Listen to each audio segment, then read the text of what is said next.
ریاست تلنگانہ کے کئی علاقوں میں درجہ حرارت میں گراوٹ۔ شہر حیدرآباد کے بعض علاقوں اور تلنگانہ کے کئی علاقوں میں تقریباً 10 دنوں کے بعد اعلیٰ ترین درجہ حرارت واحد عدد تک پہنچ گیا ہے۔ اتوار کی شام اور پیر کی صبح کے درمیان اعلیٰ ترین درجہ حرارت شہر کے مضافات میں معین آباد میں 9.4 ڈگری سیلسیس درج کیا گیا، جبکہ ڈسٹرکٹ اسلام آباد، عادل آباد، سنگاریڈی اور نرمل کے کئی مقامات پر درجہ حرارت 6.5 ڈگری سیلسیس اور 9 ڈگری سیلسیس کے درمیان رہا۔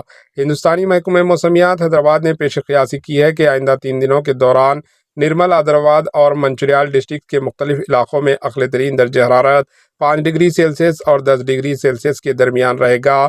محکمہ موسمیات نے انتباہ دیا کہ آئندہ 3 دنوں تک تلنگانہ کے بعض علاقوں میں صبح کے اوقات میں قہر کا امکان ہے۔